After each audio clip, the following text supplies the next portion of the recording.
Bolpi siati tung asong munglam thung waking navik una mission Sunday chubai ki kami na hi le chang khan lu na hi kapa min upa bi thong khan thang le kanu din tu ching na hi lamka Vietnam South New Lamka kana khosawa sang ni le som ni le thum kumina kasapwa mo EBC in missionary din na North Macedonia ang nasolo wa kumni ile khanga kavom mana tu nung tu khaina medical leave damlo na hangina hilama ang paitagiyas pasyanin pha sakle zinjanga ki atin ka ji kong ki pola masakela tu ni na tagian nok tampio ma ele song hun tong chika ang zo som ka ya ko pasyanin ma sak bang bang kini na kong isa kapian thakina hilungdam na thupin thupin ka sama ma lo hiat zo ding zong hilo sumale zo ding zong hilo pasyan afria chini ama hoina ama dikta na asyang thona ti ong tang sak thalo hiat zong hilo na to bangina na tung to ni na hilungdam na thupin kitanga hi nun tak tun tung na kinga thechi ka theina hipin ke be ki kep de hilo ke be ki ne i hilo asa nai lo te zak sak ding ani nai lo te ni sak ding ji lung tang kania to ding na pasyan kyang asong kana ki apa ai hangina ken song tampi ve excuse honga na bodina asumina kong pang zo di ai ni dang sol mai chi hongina tom kana baltoa ai na pasyanin alai sang thu te pan san mai na ong na samina mathai alian som ni le kyat aniu som le kwa som ni songa paihun la mi dang ti nung sui din bolun chi ben pan sanina pasyanina ong sama to chanina ki song banga kipel technology ni pasyanong sam na pin no hi no lo dam lo na pan san khong ina song ong sam sela to pan sanina lai sang ro kana sinaya sia pati no paro gb sia kana kai khom khawa ka graduate so ki utam pe na hile kwan khia ding ahang lam ka pen lak pen gospel ni nong rich kinda ki thei ta hi manina athei ngai lo te asa ngai lo te sang sak ding chi pen ki uda na hiya kwan khia ding sep ding chi pen hi zamena pasyanin lamka kumnga sung ong train ka chiti nga lamka living word center khamthi le zone sa sana tang ti kya nga kumnga sung khong wa kana sema hoina sung hi sung pasyan na sip ma khati ben china akwan hian di ben unon kholo china ni na ko ma hi sung na pasyan ni solda alian khat an yu kyan pan sanina ong ho bi ki lew lewa toina khasyang thona nga chang Judea Samaria Jerusalem apol mong paina ka thei bi tu ka thei bi tu na hi ding le chi pan sanina ong ho bi to chang na ki jong ka sep na mun pen living word center pen nu sia ina ya wek ki chi organization mission organization khat kana joina ka training lai una kwanta vet muslim te la kwan ding chi pen ke tu ahia muslim te la ka accepting china kana thunge na song kana lana Iraq ka tela ani song na ma pen ong lem the ke ya muslim gamma china Albania ong so wa ka leaders then Albania 2022 kwantinga ki visa ayangina visa problem manina kongki thaka holaina inlama ki thakina ni khat quite time sang ni taklamina lai sang thong simina thunge ni na ko ma paina solta alian somni ko na mo to solta pol Macedonia sabna asan na pen walai sang thong mun pen kasim kha to kasim khit to kitwa kina ka phone na message ong luda ka leaders ne ki patina na kuan na dimun pen Albania pen visa haksa hi manina Macedonia hengin china wa message ong paya lambang ka sa akin song ka phone en ka Bible en ipian pasyanin om samna hindi china ken song bangma dong sisi lo ina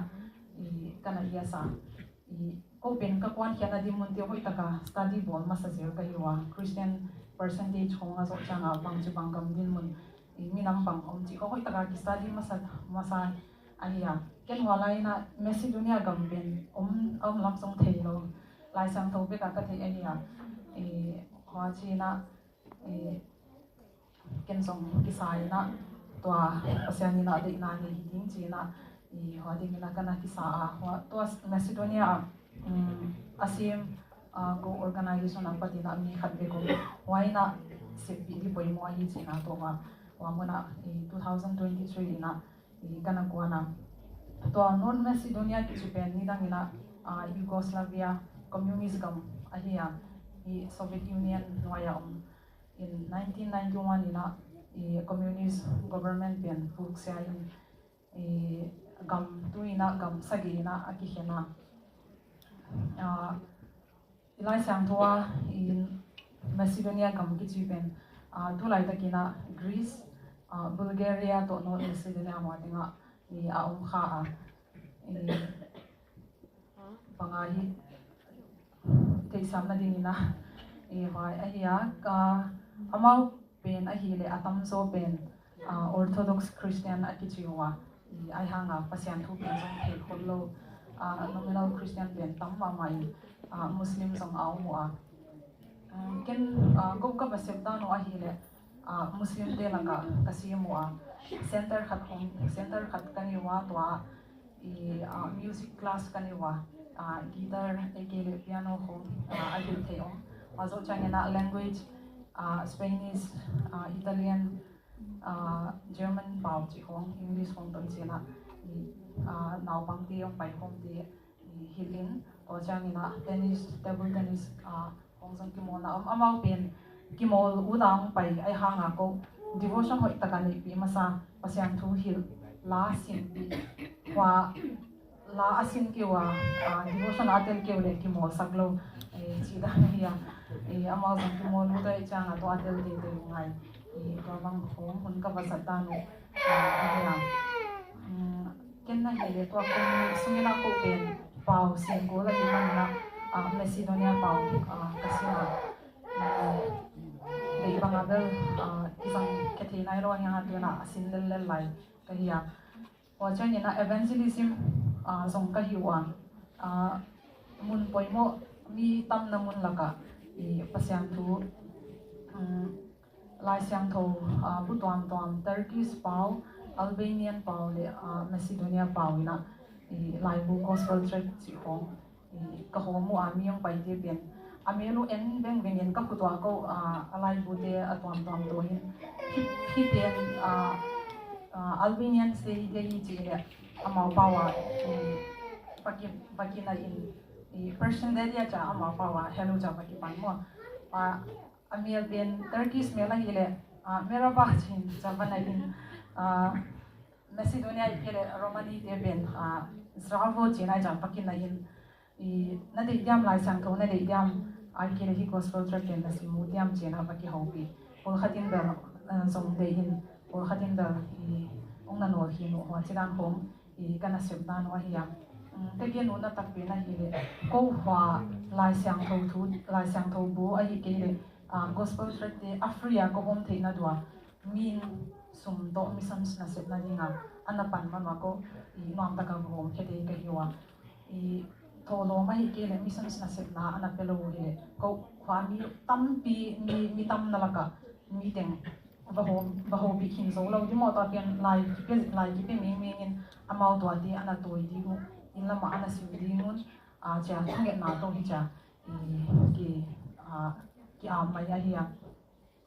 to cha ni na mi ka ho pi wai ki lom bol ding chi khong hiya ko hi dan pen ko yam khata I hole lom pakibolin tua lom de pansana lai sang to ai kele pasian tu bian hil chi hong wazo chanina pas honga itwan le song basa tuang muslim te amao song punmut ma tampi omwa full body cover hi berkat sang song omwa to de ilung simina thunget sakna kini mo to pa hi amao thunget sak yu song om tuang lo de changa to pa hi pinin nangma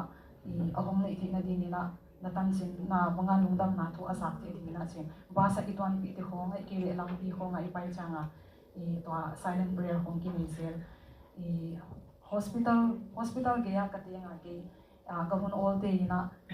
park oma hospital songa to ai chami hong bumu ina thunget sak chi hong hwadan hong ahia kan ka septanu amang pen adia kina yang Europa Muslim pen ahang ha ma song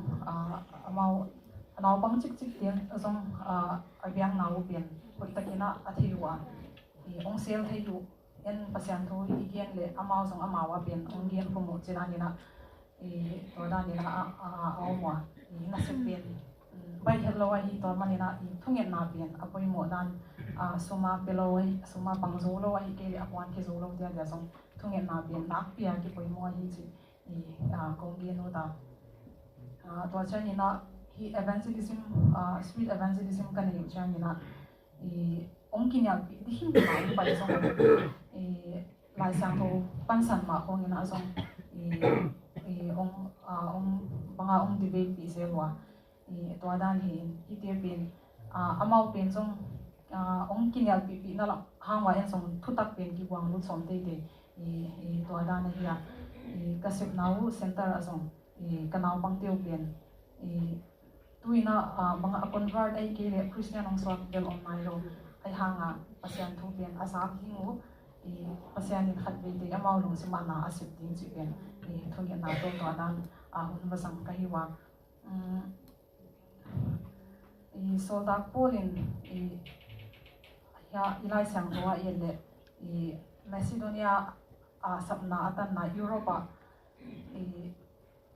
banga gospel pen akibrit masak namun pen Macedonia gamahia to changina Philip ilai sang towa Philippines chi pen toa song biakin anadin masak namun ahia hawa ama hun lai pek pana pasian thu ben anaki ke hai hangina tuina kumtam pi pai ta hi manina christian pen nak pia kyam amao song poimo pen mau chi dinga hiya ka ngai to laka song song min gam la pek panina tumlam gam panina ong pai ping bangina amao pasian thu ong hilo to hi chi panga pasian bia ama phata ki omlo dinga hiya mi kwa hem khatin ama hinna ai kele ama nop sakna ding tan ma sacrifice ngamana en pasien thu kisa kini ahia to ma bangina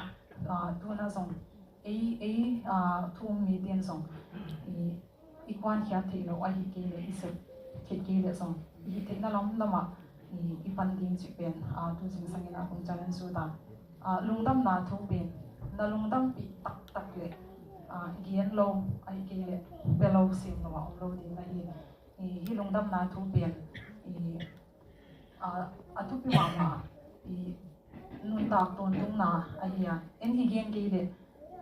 le mi si mo ai gen lo man ai piak lo man ai sip lo mana mi si na zwan tam pi om the hi manina tu sing tu sunina athakena missions na sip na pen poimo hi pasian song poimo ngai ma hi chi pen pi thei sa hi song kong gen thakuta ka top na ding ina hi lai siang tho korin lai khak ni na alian ya ani khat panina ngadan kong sim ni korin ni na alian ya ani khat panina ngadan sangam de o Macedonia gambol pitia pasian he pi na hangin apiang thu de ka hong thei sak no mu hi amau te in hak satna atuam tuam puha in na ri takin je na thwakin amau te zong ma hi ta se lewo lungdam ma u ahi manin yang na lam sanga singthei ma u hi amau te in amau nga na tu kitwang takin apia hilowin apia so sa adingun akilom sangin atam zo apiang na u kathei tak taku hi kwama sol hilowin amau lungsima au tom na u to judia gama pasian mi te ko zong hong hu sakun chi in hong thum thum hi hibangin agam tan na u ko te la met sangin sang so pe khi amau te pen to pa tunga ki pia masawa to chiangin pasian de na ban ko te tunga zong hong ki pia u hi again to non ke dinga ya lai sang to asong achang ma ma idangina hi mesunya gam te pen na gift lama ai ke le pasian na sep lama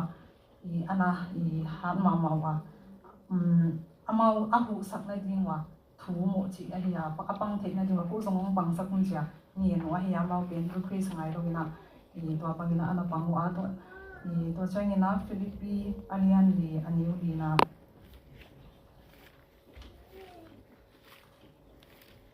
Philippi alian li aniu som de na ahi songin kalung kham lai takin na hong mu manun hoi ma hi na thei sa u ma bangin lungdam na thu ka hil chi lain no te gam Macedonia panin kapai khia khunin no Philippi pol pi te bek mai ke na hong mu a ka nga na le ka pya khia na te no te bek mai na hong thei pi u hi ya so da polin song Philippi de ai ke le ya church masa sapam te kyanga pia khya nau ai ke lungdam thu apwak dam hi imuthia tu ni la I te song ana pangsa ana thu ngin na ho ngai ke hi te kom koma ana pangsa hi na song kom ma mai lam na song pasian kam na sip na mi tam pi te khabang thang te pasian kyang atun so ni na to pa na ko na to pa pe na he